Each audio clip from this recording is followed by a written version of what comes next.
Hello dear students, आज हम discuss करने जा रहे हैं एनिलीन्स। एनिलीन्स का मतलब क्या रहता है? एनिलीन्स एक्चुअली रहते हैं मोनोसाइक्लिक रिंग्स, मोनोसाइक्लिक कंपाउंड्स। ठीक है, कंपाउंड्स। और मोनोसाइक्लिक कौन से? मोनोसाइक्लिक कंजुगेटेड कंपाउंड से याद रखना, यहाँ पे कंजुगेटेड कंपाउंड्स। कंजुगेट का मतलब रहता है इसमें alternate double and single bond रहना चाहिए। इन्हें अल्टरनेट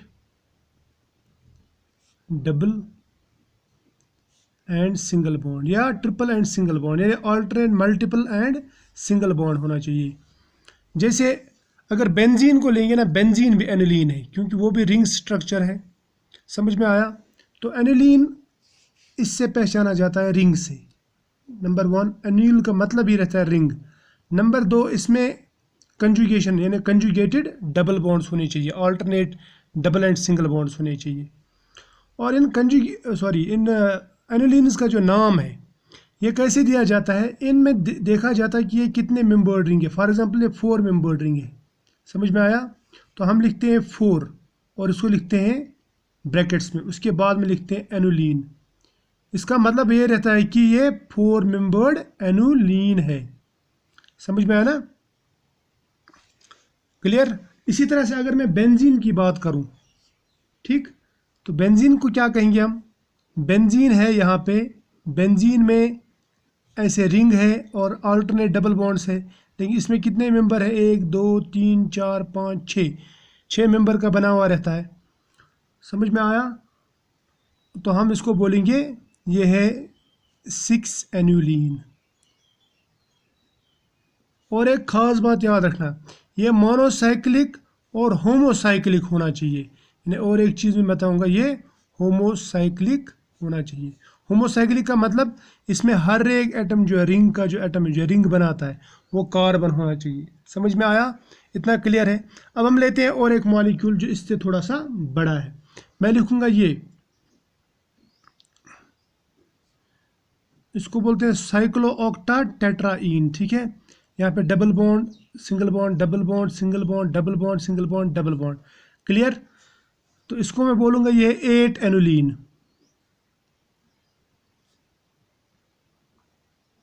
ठीक, अब हम इनकी एरोमेटिसिटी डिस्कस करेंगे। देखो ये तो हमने ऑलरेडी पढ़ा है, साइक्लोब्यूटाडाइन। इसमें 4 पाई इलेक्ट्रॉन्स हैं, तो ये फॉलो करेगा 4n पाई इलेक्ट्रॉन रूल। ठीक है, पाई इलेक्ट्रॉन्स, तो इसको बोलते हैं हुकल्स 4n पाई इलेक्ट्रॉन रूल या मोबियस रूल बोलते हैं इसको। तो जिसमें ये 4n पाई इलेक्ट्रॉन रहते हैं वो रहता है एंटी एरोमेटिक। इतना तो मालूम है, एंटी एरोमेटिक।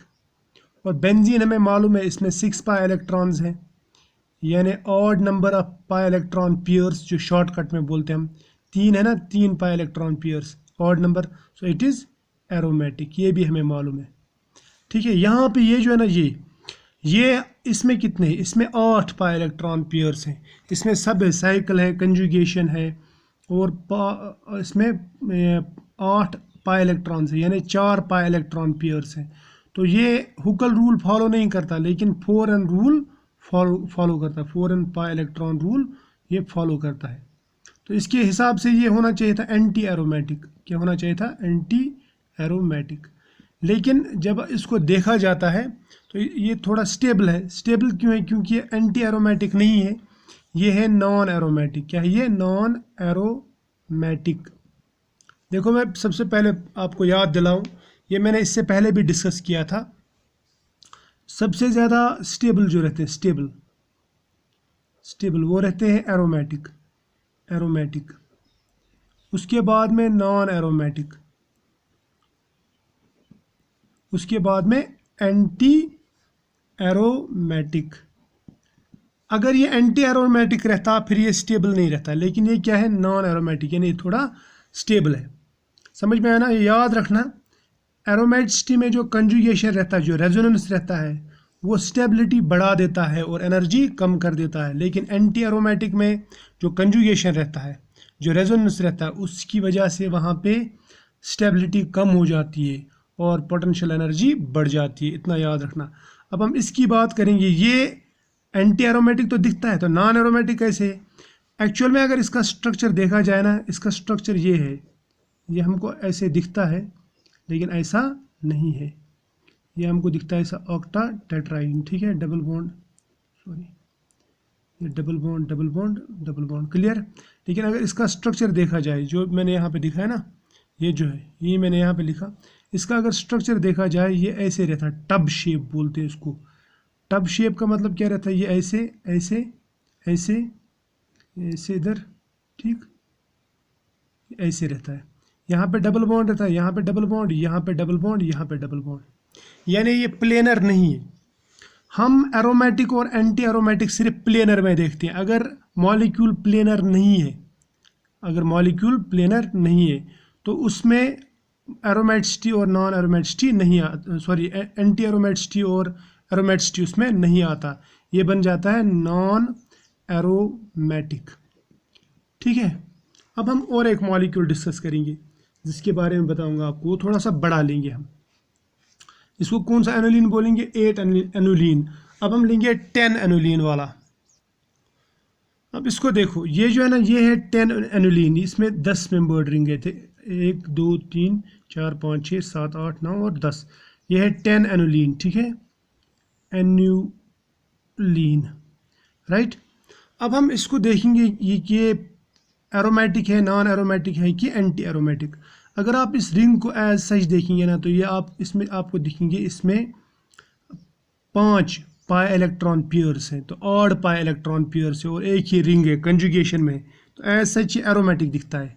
क्या है ये, एरोमेटिक दिखता है ये, लेकिन एरोमेटिक नहीं है, ये है नॉन एरोमेटिक। उसकी वजह क्या है ये ध्यान में रखना और याद भी रखना, ये कुछ चीज़ें आपको याद रखनी है, ठीक है। इसमें जो यहाँ पे है ना, ये इसमें एक हाइड्रोजन इधर है, एक हाइड्रोजन इधर है।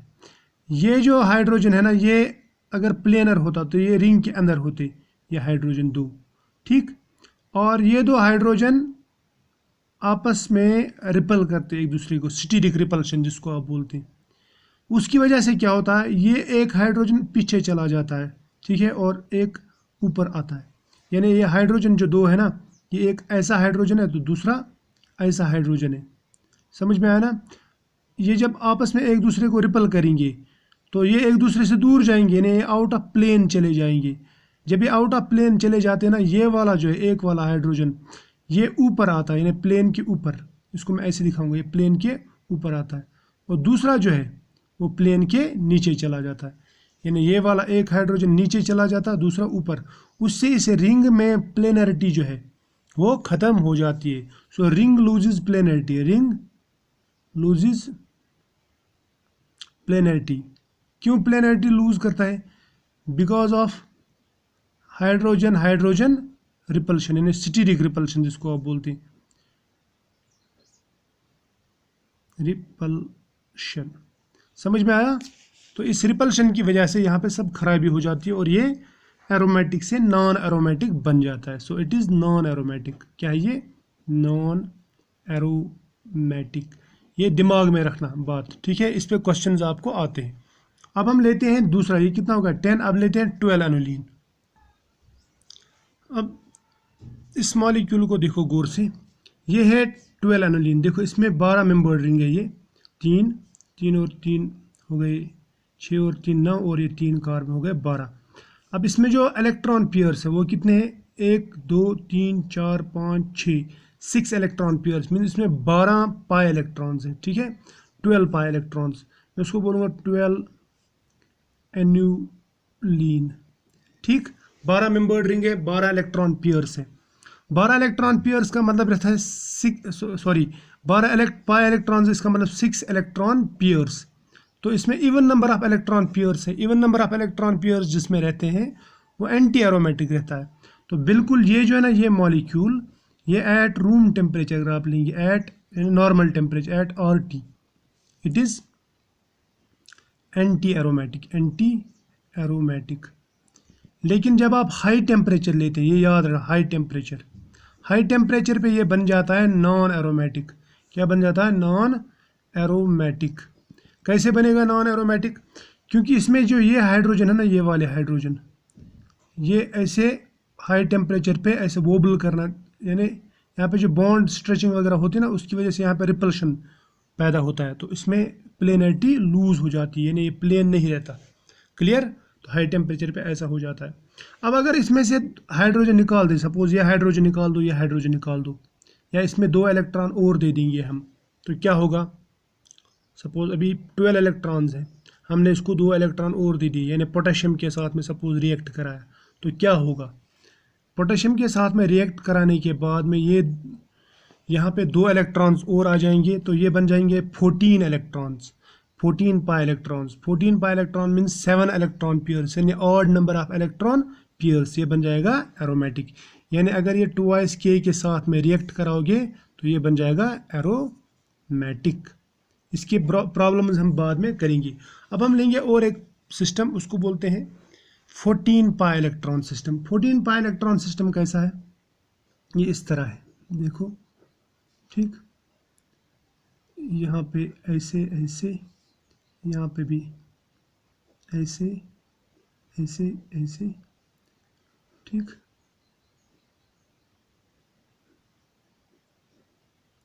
ये है 14 पाई इलेक्ट्रॉन सिस्टम, इस तरह बना रहता है।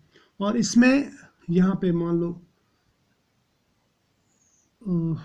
ये कितने तो ज़्यादा बन गया, 1 मिनट रुको, ये वाला ये बनाएंगे हम 14 पाई इलेक्ट्रॉन सिस्टम। देखो यहाँ पे पाई इलेक्ट्रॉन, पाई बॉन्ड, फिर सिंगल बॉन्ड है ना, डबल बॉन्ड सिंगल बॉन्ड, फिर यहाँ पे डबल बॉन्ड, फिर यहाँ पे सिंगल बॉन्ड, फिर double bond single bond, double bond single bond, double bond single bond, यहाँ पे डबल बॉन्ड, यहाँ पे सिंगल बॉन्ड, यहाँ पे double bond. So these are in conjugation, ठीक है। और यहाँ पे 4 हाइड्रोजन भी है, लेकिन ये जो स्पेस है ना, ये वाली स्पेस ये बहुत ज़्यादा है। तो यहाँ पे हाइड्रोजन का जो स्टीरिक रिपल्शन है, यानी अंदर का जो स्टीरिक रिपल्शन है वो ज़्यादा नहीं होगा, तो इसकी वजह से ये बिल्कुल प्लेन मॉलिक्यूल रहेगा। अब इसमें इलेक्ट्रॉन्स कितने, पाई electron pairs in conjugation, pi electrons कितने डबल बॉन्ड्स है इसमें? एक, यानी यहाँ से शुरू करेंगे, 1 2 3 4 5 6 और 7, 7 डबल बॉन्ड्स, यानी 7 पाई इलेक्ट्रॉन पेयर्स है। मैं बोलूँगा 7 पाई इलेक्ट्रॉन पेयर्स। ये ऑड है कि इवन है? ये ऑड है ना, तो ये क्या रहेगा फिर? एरोमेटिक, क्योंकि ये प्लेनर है, साइक्लिक है, ठीक है। इसमें कंजुगेशन है, हर एक कार्बन पे डबल बॉन्ड है, यानी हर एक कार्बन इसका sp2 हाइब्रिडाइज्ड है, तो प्लेनर ज़रूरी होगा।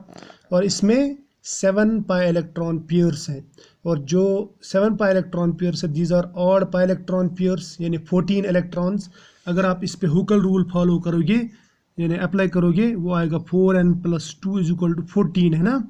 तो ये डेफिनेटली आप इस पे अप्लाई होगा, क्योंकि ऑड आ गया तो ये हो ही जाता है। अब यहाँ पे मैं दिखाता हूँ आपको, देखो ये बन जाएगा 4n = 14 - 2 हो गया 12, तो ये बन जाएगा n = n, यहाँ पे 4 ले जाओ, 12 / 4 दैट = 3। जब n 0 1 2 3 4 5 के बराबर रहता है, तो इसका मतलब ये एरोमेटिक है। क्लियर? यानी n जो है वो इंटीजर आ गया। क्लियर? ये समझ में आया? अब यहाँ पे लेंगे हम, ये कौन सा था? ये था 14 एनुलिन। अब लेंगे हम 16 एनुलिन। 16 एनुलिन में कैसा है? देखो यहाँ पे मैं रखूँगा, यहाँ पे डबल बॉन्ड, ये सिंगल बॉन्ड, फिर डबल बॉन्ड, फिर सिंगल बॉन्ड, फिर डबल बॉन्ड, फिर single bond, double bond, single bond, double bond, single bond, double bond, फिर सिंगल बॉन्ड, फिर डबल बॉन्ड, फिर सिंगल बॉन्ड, फिर यहाँ पे डबल बॉन्ड, फिर सिंगल बॉन्ड, फिर double bond. So these are in conjugation. समझ में आया? यहाँ पे भी हाइड्रोजन होगा, यहाँ पे भी हाइड्रोजन होगा, रिंग के अंदर हाइड्रोजन हाइड्रोजन हाइड्रोजन। समझ में आया? But these hydrogen are very far apart from each other, यानी बहुत दूर दूर है ये, ठीक है। इसको बोलूँगा मैं, ये है 16 एनुलिन। क्या बोलूँगा मैं इसको? ये 16 एनुलिन, राइट। अब इस 16 एनुलिन में कितने पाई बॉन्ड्स है? शाबाश, ये 8 है ना। देखो 8 पाई बॉन्ड्स आर देयर। 1 2 यहाँ से शुरू, हाँ, 1 2 3 4 5 6 7 और 8। 8 पाई बॉन्ड्स मीन्स 8 पाई इलेक्ट्रॉन पेयर्स। मैं लिखूँगा यहाँ पे 8 पाई इलेक्ट्रॉन पेयर्स। तो ये क्या आता है? ऑड की इवन, इवन आता है। इसका मतलब ये 4n + 2 पाई इलेक्ट्रॉन फॉलो नहीं करेगा, ये हुकल रूल फॉलो नहीं करेगा। ये कौन सा रूल फॉलो करेगा? ये वाला रूल फॉलो करेगा, 4n पाई इलेक्ट्रॉन रूल। समझ में आया? क्योंकि इसमें even number of electron pairs है, 16 है। मैं यहाँ पे अप्लाई करके दिखाता हूँ आपको। 4n+2 कितना आता है यहाँ पे? 16 आता है। अगर n इंटीजर आया तो ये एरोमेटिक, अगर n इंटीजर नहीं आया तो ये एरोमेटिक नहीं है। ठीक है, तो यहाँ पे देखो ये आएगा 4n = 16 - 2 that is equal to 14, यानी n = 14 डिवाइड बाई 4, 4 तियाँ हो गया 12, तो यहाँ पे बच गए 2 पॉइंट, 4 बचे 20 से 12.5 आ जाता है। तो इसका मतलब ये 3.5 आ जाता है। तो इसका मतलब ये एरोमेटिक नहीं है। अब देखते हैं एंटी एरोमेटिक तो नहीं है। एंटी एरोमेटिक के लिए क्या रूल है? 4n pi electron rule. तो 4n कितना है? 4n इसमें 16 के बराबर है। देयरफॉर n = 16 डिवाइड बाई 4, वो आता है 4 चुके 16, तो ये आता है 4, यानी इंटीजर। n जब इंटीजर आ गया तो रूल फॉलो, और कौन सा रूल फॉलो किया इसने? 4n रूल फॉलो किया, 4n+2 pi electron rule follow नहीं किया। So it is anti aromatic. समझ में आया? तो ऐसे प्रॉब्लम्स हम और भी करेंगे इसमें, लेकिन फिलहाल आज जो ना, आज इतना ही लेंगे। आप लोगों के लिए एक एग्जांपल है जो आप घर से करके लाएंगे, वो मुझे बता देना, कमेंट्स में लिखो।